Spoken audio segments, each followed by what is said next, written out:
Bismillah walhamdulillah wassalatu wassalamu ala rasulillah wa ala alihi wa sahbihi wa man wala wa la hawla wa la quwwata illa billah wa la hawla wa la quwwata illa billah. Allahumma salli wa sallim wa barik ala sayyidina Muhammadin fil awwaleen wa salli wa sallim wa barik ala sayyidina Muhammadin fil akhireen wa salli wa sallim wa barik ala sayyidina Muhammadin fil mala'il a'la ila yawmiddin. Today, for this fourth dua of the blessed month of Ramadan, I want to share with you a dua that the Prophet ﷺ, according to Imam al-Tirmidhi, would almost never leave a gathering without making. And perhaps when you hear the dua, you'll be surprised because it's a very comprehensive dua and it's quite lengthy. But the Prophet ﷺ was so keen on making this dua whenever he was in a gathering or whenever he could, because of how it encompassed so many of the fundamental needs, wants, and desires of the believer in this life. And so I'll read the dua in Arabic and then explain it, inshallah, and then I will read it once again slowly together in a dua spirit at the end.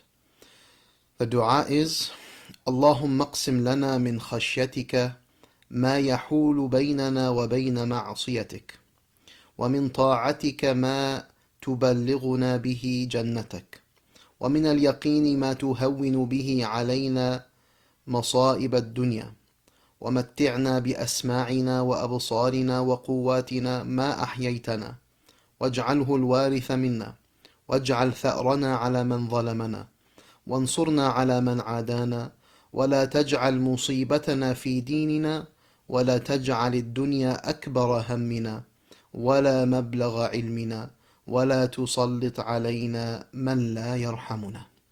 Allahumma-qsim ya Rabbil Alameen. The dua is, O Allah, iqsim lana means apportion for us from reverent fear, from khashya. Iqsim lana min khashyatika.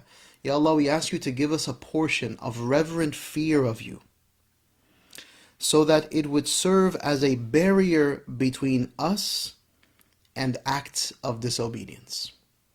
And this is a beautiful way to start as someone who is a servant seeking Allah subhanahu wa ta'ala's pleasure and support and aid. And we're saying, Ya Allah, please give me a portion of reverent fear of you that would serve as a barrier between myself and acts of sinfulness, acts of disobedience, which is something that for you and I is a beautiful way to communicate to Allah, Ya Allah, I don't want to commit sins. Ya Allah, I don't want to be a disobedient person. But I find that my nafs overwhelms me, and I find that the shaitan whispers to me, and I find that perhaps I become neglectful of you. So here is a particular request. Give me some of that reverent fear of you, so that it is a barrier between myself and disobedience. وَمِن طَاعَتِكَ مَا تُبَلِّغُنَا بِهِ jannataka. And Ya Allah, give me a portion of obedience, ta'ah, that will take us to your Jannah. Because the pathway to heaven is what? Is obedience. It's loving surrender, listening to the commands of Allah subhanahu wa ta'ala. And so Ya Allah, cultivate within me and embed within my heart and my soul a level of obedience that will put me on the pathway to Jannah. minal-yaqini ma tuhawwinu bihi alaina masa ibad-dunya. And Ya Allah, give me a level of certainty, a type of certainty that will make easy for me to bear the calamities of this world. Because to really negotiate the ups and downs of this world and the difficulties of this world, we need to be imbued with a level of yaqeen, certainty. Anytime I'm struggling with a child, with a spouse, with a difficulty at home, a challenge at work, an ailment, a social issue, something that's really weighing on me, right? What I really need is that divine certainty. I need to have knowledge embedded within my soul that it's all from Allah and Allah is decreeing all of these realities, and He wills all these realities, correct? And so this dua is saying, Ya Allah, grant me a level of certainty that will lessen and allow me to bear the calamities of this world, so that in every reality I see your magnificent mercy, I see your majestic nature, and I notice you and I surrender to you. And that's how the calamities of this world become lessened, when we realize that Allah is behind all realities. وَمَتِّعْنا biasma'ina وَأبصارنا وقواتنا ما ahyaitana. And O Allah, let us enjoy our hearing, and let us enjoy our sight, and let us enjoy our power as long as you keep us alive. This is a dua to indicate that, Ya Allah, give us strong bodies, give us good health for the remainder of our life, and allow it to be a type of mut'ah, a type of joy. I don't want to just have the senses functional, right, or functioning, but rather I want to find the pleasure and the joy of utilizing these senses, and that I see and I see well, and I hear well, and my body is strong, and I can move, and I can go up and down, and I can run, and I can walk, and I can do that for the remainder of my life. And may Allah grant us long lives in healthy states and in loving surrender to Allah subhanahu wa ta'ala. But this is what the dua is, to the extent that the Prophet ﷺ would say in this dua, waj'alhul-waritha minna. And one of the ways in which the scholars explain this part, which is even in the Arabic language a little bit unclear, but it is basically saying, Ya Allah, make my health so good and so perfect that it's almost as if it is a piece of my inheritance that I'm leaving behind. waj'alhul-waritha minna. Right? So allow it to be that even, it's something that sustains well beyond even my own death, right? It's almost like a metaphorical nature. And some have said, no, that let my health be one that is sustained all the way to the end of my life, right? And that's something that my children can benefit from after me. And so both meanings emphasize this idea of having long lives in good health until the last moment. waj'al tharana ala man zalamana. And Ya Allah, we ask you to make revenge only restricted to the oppressors, right? Those who are evildoers. And this is a shift in the dua that is, because this dua is about seeking holistic wellness, right? In all spheres of life. And certainly in life there are oppressors, there are tyrants, and those people need to be dealt with, right? And so the thar, right? This desire for revenge, if you will, or vengefulness. The dua is, Ya Allah, limit it to those who are tyrants, because the Muslim is not a vengeful person, right? It does not seek vengeance. But however, when it comes to wrongdoers and oppressors and tyrants, we ask Allah subhanahu wa ta'ala to let that to be restricted to them, to those who oppress us.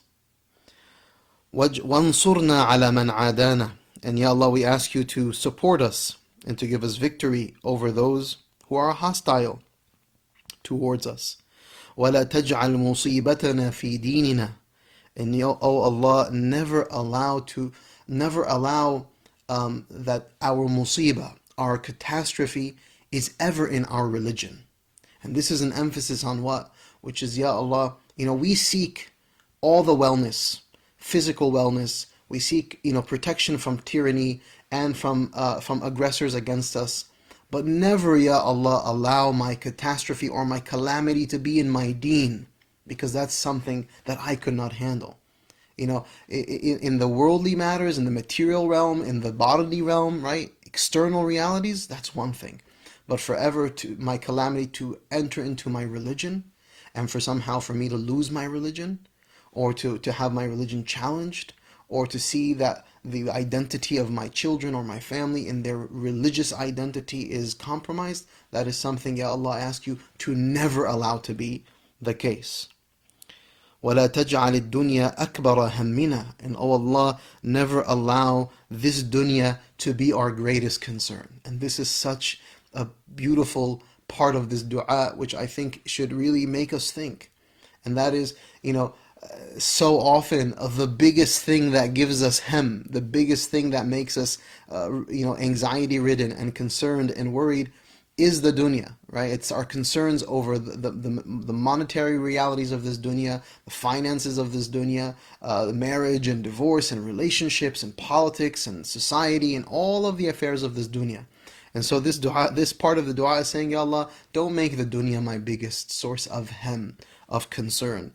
And what's implicitly understood, Ya Allah, allow my biggest concern in life to be you and to be your messenger Muhammad sallallahu alayhi wasallam. وَلَا taj'alid-dunya akbara hammina وَلَا مَبْلَغَ عِلْمِنَا. And don't allow, Ya Allah, and don't make it that this world is the extent of our knowledge. Meaning to say what? We want the afterlife. We want we want to experience the beauty of heaven and being in the company of the righteous. So don't allow the dunya is the limit of our knowledge of reality. وَلَا مَبْلَغَ عِلْمِنَا وَلَا تُسَلِّطْ عَلَيْنَا مَنْ لَا يَرْحَمُنَا. And oh Allah, do not let those do not let those rule over us who do not show mercy to us. And so we ask you, Allah, and tuwalli umurana khiyarana, to make the best of us to rule us, and not those who will not show mercy. And this is a dua. The end of the dua really is encompassing of all people, because at the end of the day, there will always be rulers, worldly rulers, presidents, kings, etc. And these people, the populace and the masses are at the behest of these individuals. And so this dua is to say, Ya Allah, protect the masses and protect the people, and let those who rule us be people of mercy.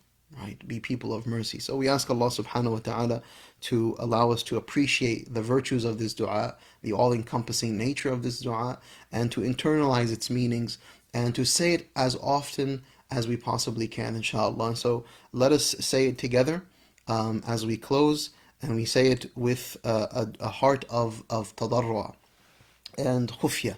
We humble ourselves quietly in front of Allah subhanahu wa ta'ala, and we turn to Allah subhanahu wa ta'ala, and we ask of Him, Allahumma-qsim lana min khashyatika ma yahulu bainana wa baina ma'asik, wa min ta'atika ma tuballighuna bihi jannatak, wa minal-yaqini ma tuhawwinu bihi alaina masa ibad-dunya, wa matti'na biasma'ina wa absarina wa quwwatina ma ahyaitana waj'alhul-waritha minna, waj'al tharana ala man zalamana, wansurna ala man adana, ولا تجعل مصيبتنا في ديننا ولا taj'alid-dunya أكبر همنا ولا مبلغ علمنا ولا تسلط علينا من لا يرحمنا. Allahumma ameen, Allahumma ameen, Allahumma ameen. May Allah allow us to be elevated in the sacred month, to be protected holistically in the sacred month. May our hearts be replete with certainty, with yaqeen and khashya and taqwa of Allah subhanahu wa ta'ala, which will only ensure that we are being spiritually elevated in this life and the next, bi'idhnihi wa bifadlihi, by His permission, by His grace, and by His generosity. May Allah give us good health, and may He give us rizqan halalan tayyiba, righteous, pure, good sustenance, and may He grant us the goodness of this life and the goodness of the afterlife. Wa sallallahu ala Sayyidina Muhammad wa akhiru da'wana anil hamdulillahi rabbil alameen.